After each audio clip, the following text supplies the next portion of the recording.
मंडळी, आज आपण शिकणार आहोत हॅडचा यूज कसा करायचा. डेली यूजमध्ये हॅडचा यूज आपण कसा करायचा. एखादी वस्तू माझ्या जवळ होती, माझ्याकडे होती किंवा मला होती असं जे असं तुम्हाला म्हणायचं असतं मराठीमध्ये, त्यावेळेस तुम्हाला तिथे हॅडचा यूज करायचा आहे.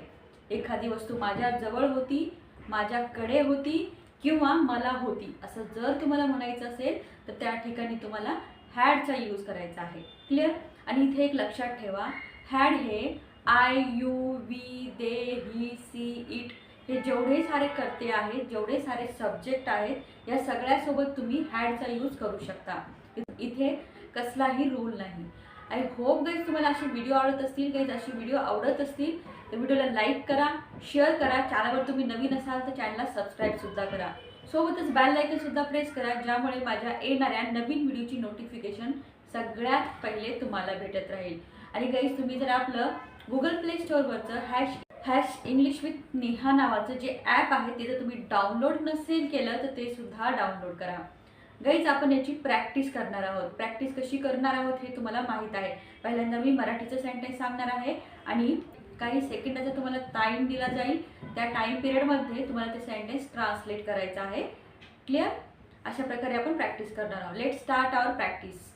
माझ्याजवळ पेन होती. Now your turn. Good. I had a pen. I had a pen. माझ्याजवळ सायकल होती. I had a bicycle. I had a bicycle. Bicycle म्हणजे सायकल. तिच्याजवळ लहानपणी बाहुली होती. Good try. She had a doll in her childhood. She had a doll in her childhood. त्याच्याकडे chair होती. He had a chair. He had a chair. त्यांच्याकडे उशी होती. They had a pillow. They had a pillow. पिलो म्हणजे उशी. आमच्याकडे लहानपणी कंगवा होता. Good try. We had a comb in our childhood. We had a comb in our childhood. तुमच्याकडे लहानपणी टीव्ही होती. You had a TV in your childhood. You had a TV in your childhood. याचे positive sentence बघितले. आता negative sentence बघताना आपल्याला इथे काय करायचं आहे बघा. इथे नेगेटिव्ह सेंटेन्स बनवताना आपल्याला इथे हॅडच्या जागी डिड नॉट हॅवचा यूज करायचा आहे. डिड नॉट हॅवला शॉर्टमध्ये तर कॉन्ट्रॅक्शन आहे डिंट हॅव. तुम्ही डिड नॉट हॅव यूज करा, अदरवाईज तुम्ही डिंट हॅव म्हणू शकता. जसंही तुम्हाला इझी जाईल तसं म्हणा. मी ज्यावेळेस प्रॅक्टिस घेणार आहे त्यावेळेस डिड नॉट हॅवचा यूज करणार आहे. क्लिअर झालं.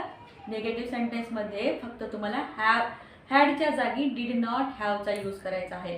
आणि डिड नॉट हॅवचं कॉन्ट्रॅक्शन काय आहे, डिंट हॅव. क्लिअर. दोन्हीपैकी कोणतंही घेऊन तुम्ही सेंटेन्स बनवू शकता. Let start. बघूया. माझ्याजवळ मॅट नव्हती.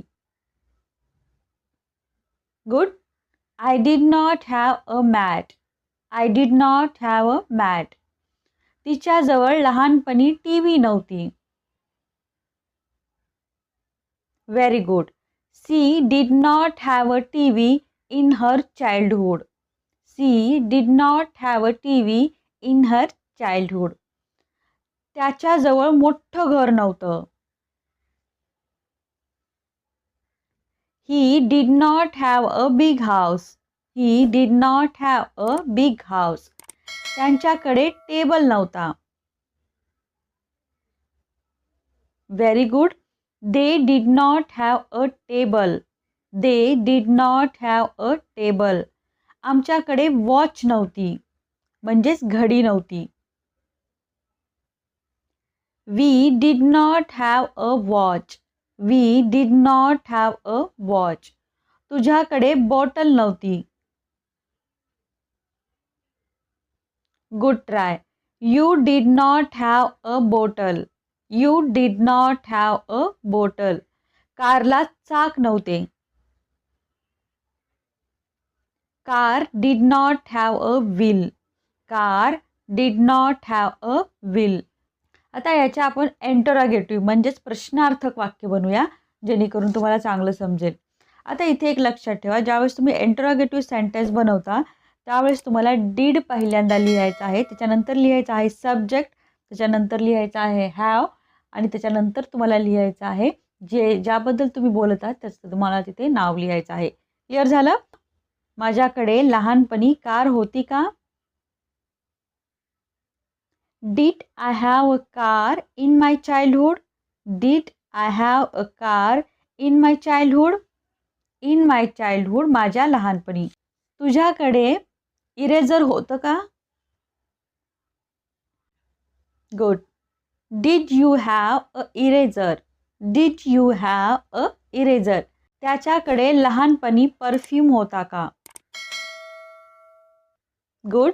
Did he have a perfume in his childhood? Did he have a perfume in his childhood? तिच्याकडे लहानपणी लॅपटॉप होता का? Good try. Did she have a laptop in her childhood? Did she have a laptop in her childhood? त्यांच्याकडे गाय होती का? Very good. Did they have a cow? Did they have a cow? Cow म्हणजे गाय. काऊला काय म्हणायचं आहे? गाय. गायलाच काऊ म्हणतात. आमच्याकडे मॉप होता का? Did we have a mop? Did we have a mop? मॉप म्हणजे ज्यांना आपण पोछा मारतो तो मॉप. आता सगळ्यात महत्त्वाचा आणि इम्पॉर्टंट पार्ट आपण बघणार आहोत, त्याचे पॉझिटिव्ह आणि नेगेटिव्ह सेंटेन्स. गाईज हे खूप इम्पॉर्टंट असणार आहेत. हे जर तुम्हाला बोलता आली की तुम्ही समजायचं की तुम्हाला खूप चांगल्या प्रकारे इंग्लिश जमणार आहे. क्लिअर? माझ्याकडे झाडू होता, मॉप नाही. Now your turn. Good try. I had a broom. I did not have a mop. I had a broom. I did not have a mop. Clear झालं? आपण did not have का घेतलं? झाडूसाठी आपण ब्रूमचा use केला आहे आणि मॉप म्हणजे ॲज इट इज मॉप लिहिलेलं आहे. क्लिअर? तुमच्याकडे गाडी होती, बाटली नाही. You had a car. You did not have a bottle. You had a car. You did not have a bottle. तिला ताप होता, सर्दी नाही. She had a fever. She did not have a cold. She had a fever.